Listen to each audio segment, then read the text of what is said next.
Hey y'all, Jacqueline here, and today we're talking about something that I think you might know a little something about: human beings.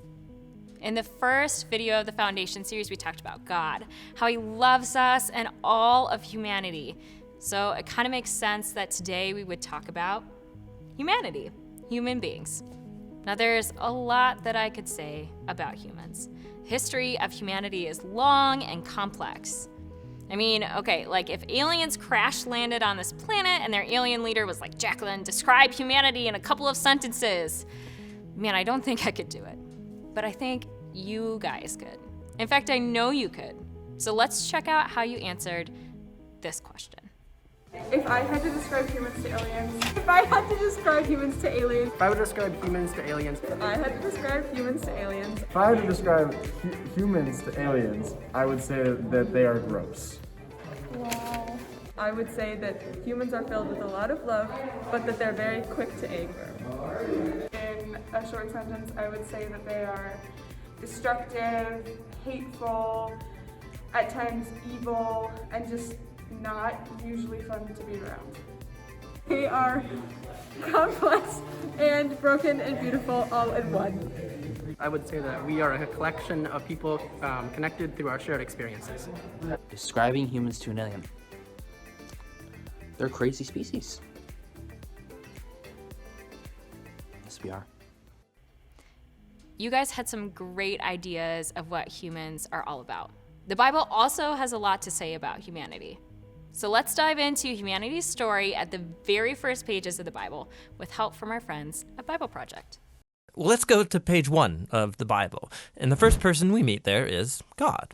He's the one with authority over all creation. He speaks and creation obeys, and he defines what is good and not good. In other words, he alone is king. But then surprisingly, as the pinnacle of all of God's creative work, he makes humans, and he calls all of them the image of God. Wait, so he gives all humans the authority to rule. Exactly, that's what he goes on to say. He tells the humans to subdue the earth and to rule it. And so this task that once belonged only to elite kings is here in the Bible the task of every human being. This was a revolutionary statement in its day because all humans are being called to rule and to participate in the human project. So what does this mean? I mean, how are we all supposed to rule? So the picture we get in Genesis is gardening. Gardening? Yes, gardening. So they rule the earth by cultivating it, by harnessing all of the earth's raw potential and then making something more and new out of it. So growing food for each other. Yes, but that also includes growing families then, which become neighborhoods, and then they create communities where people are going to work and take care of each other and build businesses and cities that will expand to new places and so on. So ruling is really the day-to-day acts of our work and creativity. Yes, we take the world somewhere. This is humanity's divine and sacred task. Yeah, and this all sounds really nice. And humans have designed some pretty great things. But just as often we create things that cause a lot of suffering and a lot of injustice. So maybe we shouldn't actually be ruling. Yeah, so the Bible addresses this. In Genesis, what happens is that God gives humans a choice about how they're going to rule. So are they going to use their authority for the benefit of others, which is God's definition of good, or are they going to turn away and define good and evil for themselves and use their authority for self-advantage? And in the story, they choose to define good and evil on their own terms. And so this is the Bible's depiction of the human condition. So sometimes we pull off amazingly good stuff, but just as often, despite our best intentions, we act selfishly and we create evil in the world. And so we're stuck as mediocre rulers making a mess of things. Okay, wow. Can I just say that Bible Project is the best channel on YouTube, and slight tangent here, but they just released an app on January 1st that is super cool, you guys. If you have a phone or a tablet, you should definitely check out both the YouTube channel and the app. It's all free. Okay. YouTube channels and apps aside, let's go back to the clip that we just watched and recap a little bit. Who are our characters in this story? So first we've got God. He's the King of Kings and the creator of the whole universe and of human beings. Then we've got human beings, and they are the pinnacle of God's creation. They're the best thing that God has ever made. Okay, pause. That's crazy, y'all. I mean, if you think about it, if you really think about it, God has made some amazing things. God made flowers, birds, planets, narwhals? I mean, come on, you guys. How are narwhals even a real thing? Unicorns of the sea. God made all this cool stuff, and yet he thinks that you're the best thing.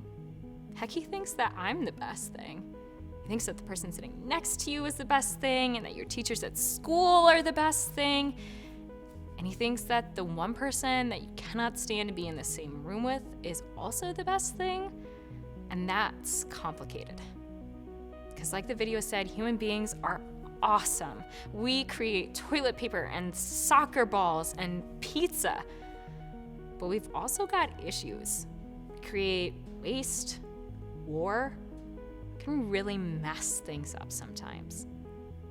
And let's be honest, you guys. I mean, if aliens crash landed on this planet, they probably want nothing to do with us because of this. I know that you guys already know this about humans. You already know that we can be really awesome. You definitely know that we have issues. So how do we respond to these two truths about ourselves? What do we do with the fact that we were created in the image of a good, loving God who desires us to work creatively alongside one another, and yet we create chaos and destruction and violence? What do we do with that combination? What do we do with that combination? Well, for me, I've got like 3 follow-up questions that I like to ask. Number 1, in what ways do I underestimate humans? We are God's greatest masterpiece, created to rule, filled with love and intelligence and so much potential. What are the ways in which I miss that when I look around at the world, or when I interact with others, or even when I think or talk about myself? How am I missing out on all the awesomeness in myself and the people around me? In what ways do I underestimate humans? Number 2, in what ways do I overestimate humans? When do I give too much weight to my own opinion, like I know everything? When am I too quick to believe what the world around me is telling me without first stopping to think this message is coming from the same selfish species that invented genocide and slavery, so when do I care too much about what the world thinks? How do I overestimate humans? Then there's question number 3. What would a solution to this mess even look like? Spoiler alert, as we head into our small groups, we're gonna have the chance to chat about the first 2 questions. How do we underestimate and overestimate humans? And next week, we're gonna talk about the 3rd question. What could possibly fix this mess? These can be tough questions to talk about, but I know you guys are up for the challenge, and I can't wait for next week. See you soon, friends.